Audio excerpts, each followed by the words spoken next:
दोस्तों, अगर आप एक स्टूडेंट हो तो सेल्फ स्टडी आपके लिए सबसे ज़्यादा इम्पोर्टेंट है।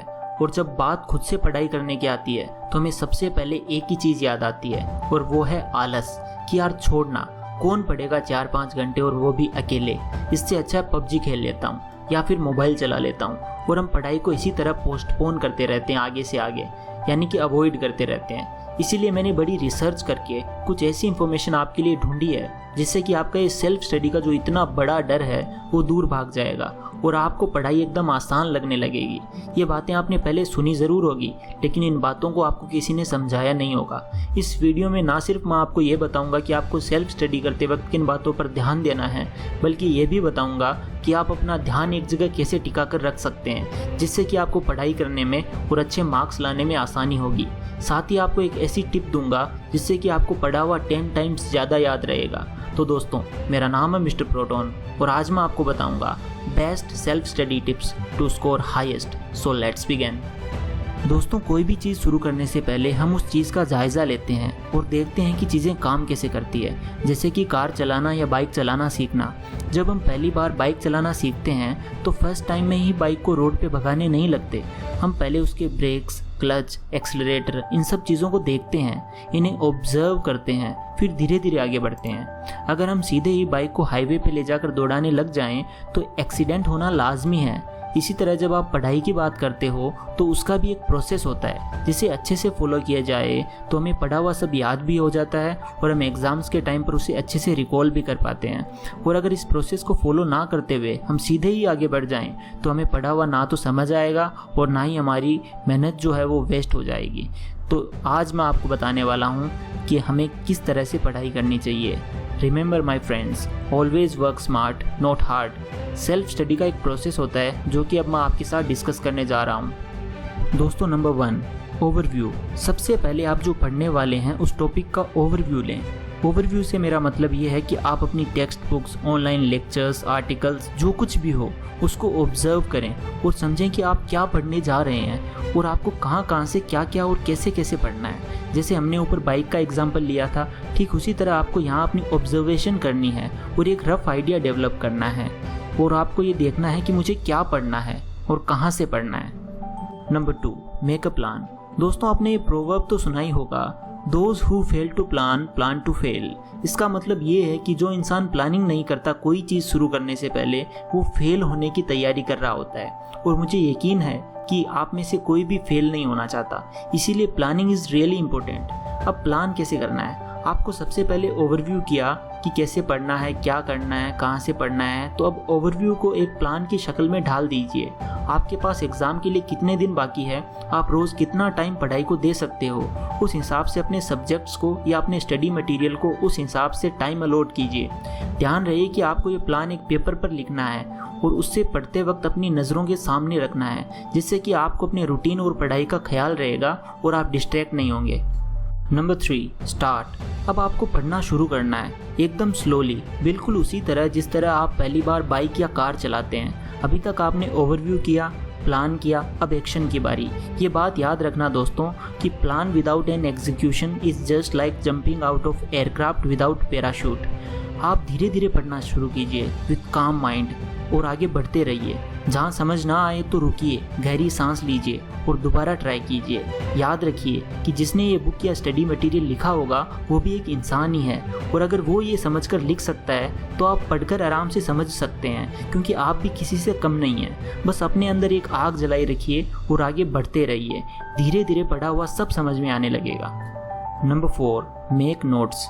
दोस्तों, अगर आप पढ़ने के साथ साथ नोट्स नहीं बनाते तो समझ लेना कि आप अपने आप को धोखा दे रहे हैं, क्योंकि जब भी आप कुछ पढ़ते हैं और तुरंत ही अपने तरीके से उसे समराइज करके लिखते हैं तो उससे आपकी रिटेंशन पावर बढ़ जाती है और एग्ज़ाम हॉल में आपको वो पढ़ा हुआ आसानी से रिकॉल होता है।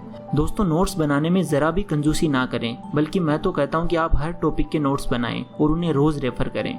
नोट्स कैसे बनाना है, अब ध्यान दीजिए। सबसे पहले आपको अपना स्टडी मटेरियल या टेक्स्ट बुक का टॉपिक अच्छे से पढ़ना है, समझना है और याद करने की कोशिश करनी है। उसके बाद आप अपने तरीके से उस टॉपिक के बारे में अपनी नोटबुक या पेपर में लिखेंगे।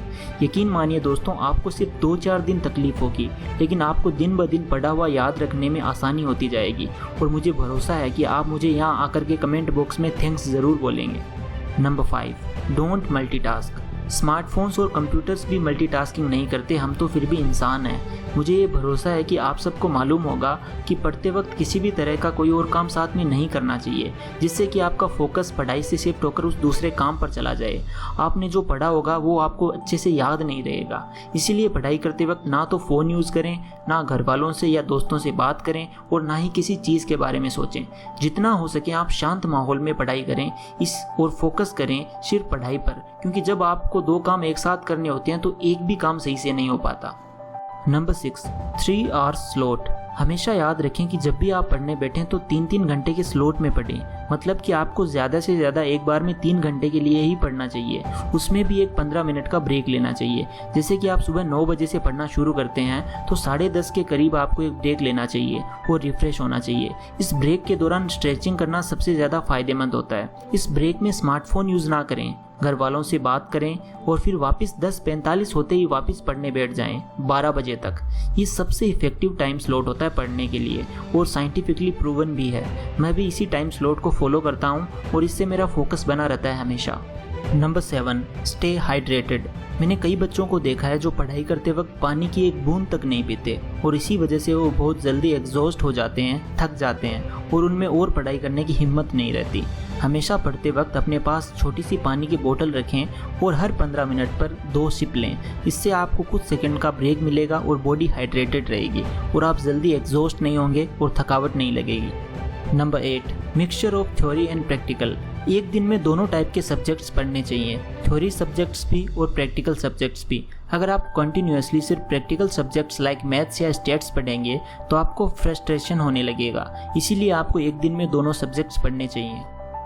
दोस्तों, नंबर 9, टीच अदर्स। आपने जो भी पढ़ा है वो किसी दूसरे को सिखाने से आपका पढ़ा हुआ और अच्छे से याद हो जाता है। किसी महान व्यक्ति ने कहा था कि अगर तुमने जो पढ़ा है, अगर तुम्हें देखना है कि तुमने वो कितना समझकर पढ़ा है, तो एक काम करो, एक 5 साल के बच्चे को वो टॉपिक समझा कर देखो इन द सिंपलेस्ट वे।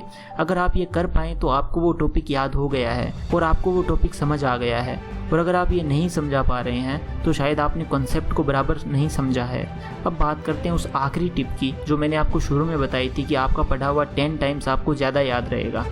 दोस्तों, number 10, revise systematically.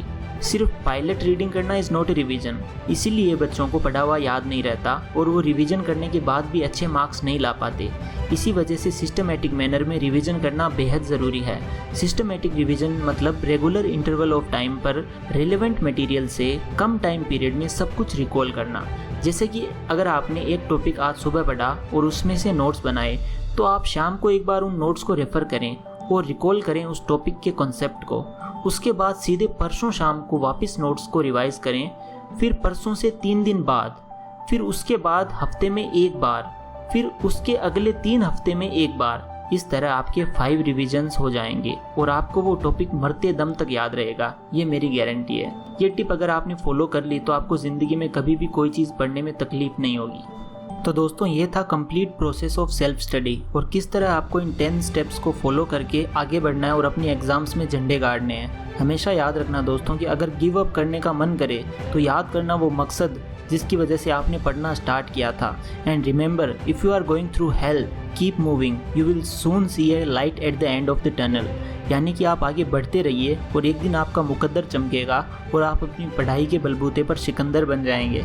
I hope आपको ये वीडियो पसंद आया हो, तो इस वीडियो पर अपना प्यार बरसाएं और शेयर करें अपने उन दोस्तों के साथ जिनको इसे देखने की बहुत ज़्यादा ज़रूरत है। कमेंट करके बताइए कि आपको नेक्स्ट वीडियो किस टॉपिक पर चाहिए और ये भी ज़रूर बताइएगा कि आज की इस वीडियो ने आपको क्या सिखाया। So that's it for today. मैं जल्दी वापस आऊँगा एक नई इन्फॉर्मेटिव वीडियो लेकर के मेरे दोस्तों के लिए। तब तक के लिए stay safe, stay healthy. Signing off mister proton.